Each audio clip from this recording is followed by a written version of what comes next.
प्रश्न एक,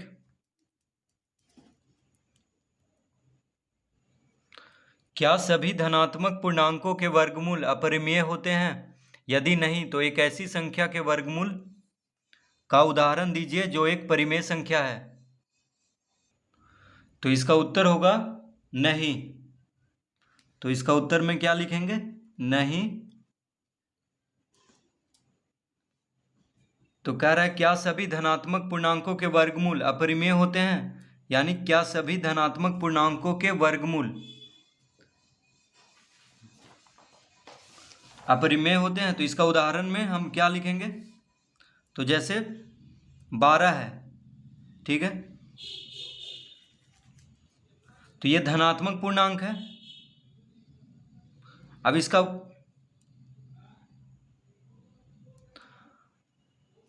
अब इसका वर्गमूल क्या हो जाएगा? अपरिमेय होगा, ठीक है। √12 क्या होगा? अपरिमेय, क्योंकि 12 पूर्ण वर्ग संख्या नहीं है। उसी तरह अगर हम 16 लें तो 16 क्या है? धनात्मक पूर्णांक है, लेकिन इसका वर्गमूल होता है 4। 16 पूर्ण वर्ग संख्या है, तो इसका वर्गमूल क्या होता है? 4। तो 16 धनात्मक पूर्णांक है, लेकिन इसका वर्गमूल क्या है? परिमेय संख्या है। तो कह रहा है क्या सभी धनात्मक पूर्णांकों के वर्गमूल अपरिमेय होते हैं? तो इसका उत्तर नहीं देंगे, क्योंकि 16 हो गया 9, 9 का वर्गमूल परिमेय संख्या होगा। जो पूर्ण वर्ग संख्या है, यानी ऐसा धनात्मक पूर्णांक जो पूर्ण वर्ग संख्या है, उसका वर्गमूल क्या होगा? परिमेय संख्या होगा। जैसे 4 परिमेय संख्या है, 3 परिमेय संख्या है, लेकिन यही अगर √5 ले लेंगे तो इसका वर्गमूल क्या होगा? अपरिमेय संख्या होगा, क्योंकि 5 एक पूर्ण वर्ग संख्या नहीं है। तो पहला का उत्तर देंगे नहीं।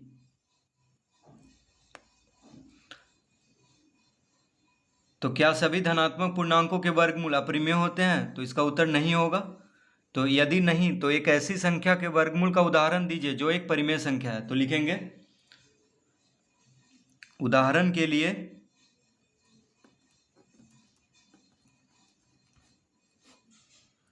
उदाहरण के लिए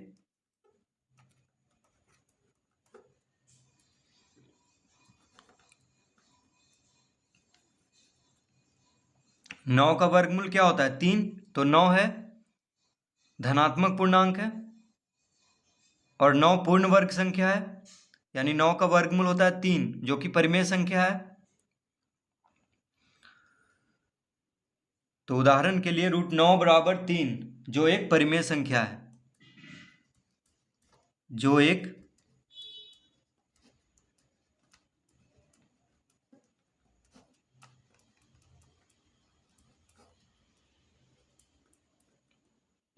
परिमेय संख्या है। तो इसी तरह दूसरा उदाहरण भी आप यहां पर ले सकते थे, ठीक है। √4 भी ले सकते थे, क्योंकि 4 का वर्गमूल क्या होता है? 2 होता है।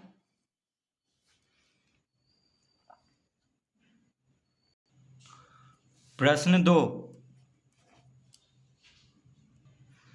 निम्नलिखित कथनों में सत्य कथन पहचानें। तो प्रश्न 2 का पहला क्या है? √5 एक परिमेय संख्या है। तो क्या दिया हुआ है? √5 एक परिमेय, तो ये है प्रश्न। तो कह रहा है निम्नलिखित कथनों में सत्य कथन पहचाने। तो √5 एक परिमेय संख्या है, तो यह सत्य कथन है, ठीक है। तो यह सत्य लिखेंगे। इसका उत्तर क्या हो जाएगा? तो इसका उत्तर हो जाएगा असत्य।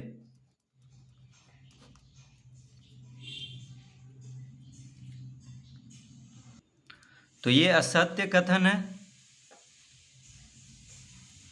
यानी √5 एक परिमेय संख्या नहीं है, क्योंकि 5 जो है पूर्ण वर्ग संख्या नहीं है, ठीक है। 5 जो है पूर्ण वर्ग संख्या नहीं है, इसीलिए √5 एक परिमेय संख्या नहीं है, √5 एक अपरिमेय संख्या है। दूसरा,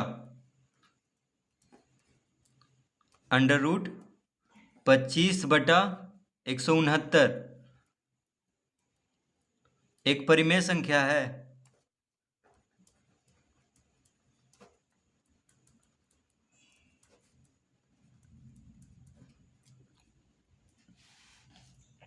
√25/169 एक परिमेय संख्या है, तो इसका हम उत्तर लिखेंगे।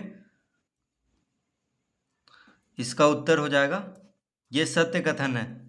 ठीक है, सत्य कथन है ये, क्योंकि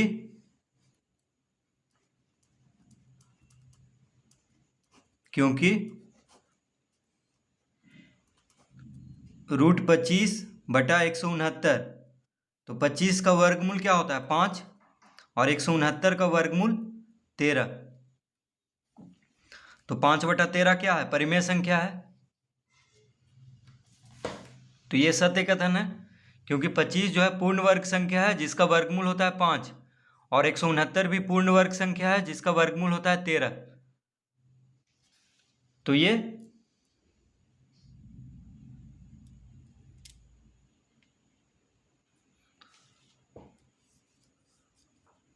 तो इसका उत्तर होगा सत्य कथन, यानी √25/169। तो 25/169 का वर्गमूल क्या आ जाएगा, 5/13 आएगा, क्योंकि 25 का वर्गमूल 5 होता है और 169 का वर्गमूल 13 होता है, क्योंकि 13 × 13 करेंगे तो 169 आता है, और 5 × 5 करने पे क्या आ जाएगा 25। तो इसीलिए यह सत्य है। प्रश्न 3,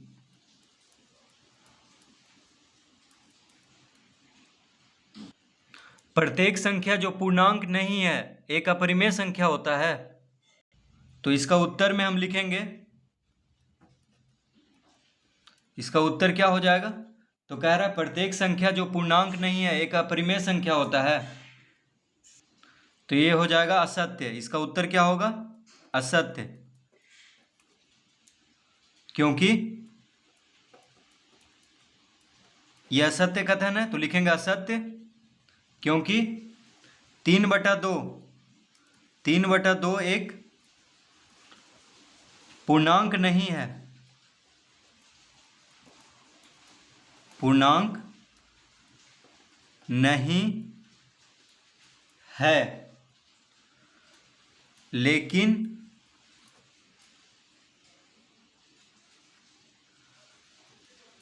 यह परिमेय संख्या है। तो क्या कह रहा था कि प्रत्येक संख्या जो पूर्णांक नहीं है एक अपरिमेय संख्या होता है, तो ये गलत है, यानी असत्य कह रहा है, क्योंकि 3/2 एक पूर्णांक नहीं है, लेकिन यह क्या है, अपरिमेय संख्या है, यानी पूर्णांक नहीं है फिर भी यह अपरिमेय संख्या है। तो इसका मतलब हुआ कि 3/2 पूर्णांक नहीं है, ठीक है, लेकिन यह परिमेय संख्या है। 3/2 क्या है, परिमेय संख्या है। तो प्रश्न में कह रहा था कि प्रत्येक संख्या जो पूर्णांक नहीं है एक अपरिमेय संख्या होता है, तो यह असत्य है, यानी गलत कथन है, क्योंकि 3/2 क्या है, पूर्णांक नहीं है, लेकिन यह परिमेय संख्या है। पूर्णांक नहीं होने के बावजूद भी क्या है, ये परिमेय संख्या है।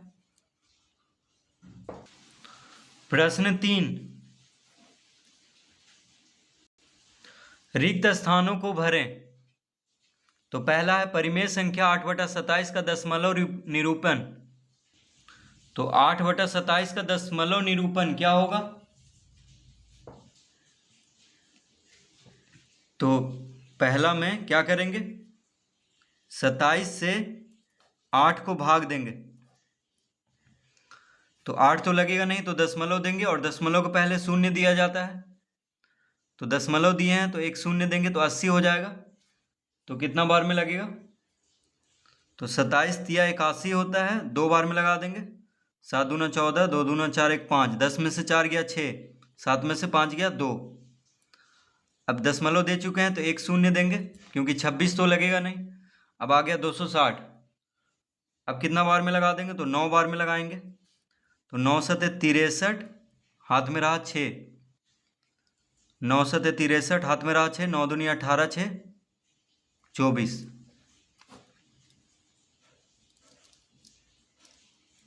10 में से 3 गया 7, 5 में से 4 गया 1, 17 आ गया। अब एक शून्य देंगे तो 170 हो गया। अब लगाएंगे 6 बार में, तो 7 छक 42, हाथ में रहा 4, 6 दूनी 14, माफ़ कीजिए 6 दूना 12, 12 4 16, यानी 162। 27 छक कितना हो जाएगा 162, 7 छक 42, हाथ में रहा 4, 6 दूना 12 4 16, तो 10 में से 2 गया 8, कितना शेष आ गया 8। अब फिर से यहाँ पे अगर हम शून्य दे दे तो 80 हो जाएगा।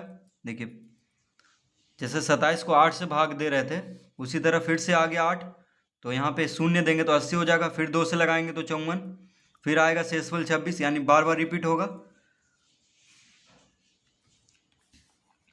तो 296, 296, 296, इस तरह से बार बार अब रिपीट होता जाएगा, क्योंकि शेषफल क्या आ गया 8 आ गया, जहां से हम शुरू किए थे भाग देना।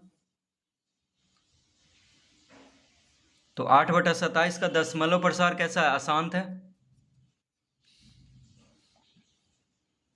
तो इसका उत्तर क्या भर देंगे, तो इसका उत्तर भर देंगे जो खाली स्थान है वहां पे भर देंगे 0.296, इसका उत्तर में यानी खाली स्थान में भर देंगे 0.296, और 296 पे इस तरह रेखा दे देंगे, क्योंकि 296 बार बार रिपीट हो रहा है, 296 का बार बार पुनरावृत्ति हो रहा है। तो इसका उत्तर आ गया, यानी 8/27 का दशमलव निरूपण क्या हो जाएगा 0.296, और 296 पे इस तरह डैश दे देंगे।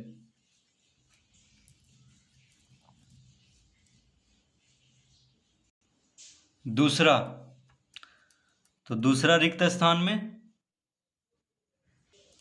परिमेय संख्या का दशमलव निरूपण या तो यहां पे क्या भरेंगे, या तो शांत होता है या अशांत होता है, यानी आवर्ती। तो प्रश्न दूसरा में रिक्त स्थान में भर देंगे परिमेय संख्या का दशमलव निरूपण या तो शांत होता है या अशांत, यानी आवर्ती, यानी बार बार रिपीट होता है।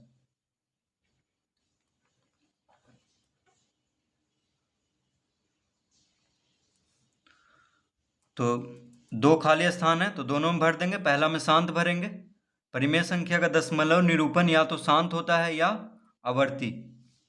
तीसरा, अपरिमेय संख्या का दशमलव निरूपण न तो है और न दो रिक्त स्थान। तो अपरिमेय संख्या का दशमलव निरूपण ना तो शांत होता है, यानी शांत भर देंगे यहां पे, और न आवर्ती, यानी ना ही बार बार रिपीट होता है कोई अंक, और न आवर्ती।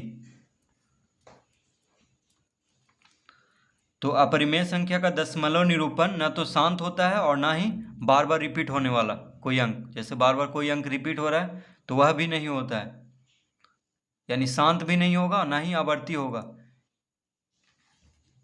ठीक है, तो परिमेय संख्या में क्या होता है, दशमलव निरूपण शांत होता है या आवर्ती होता है, लेकिन अपरिमेय संख्या में दशमलव निरूपण न तो शांत होता है और ना ही आवर्ती होता है।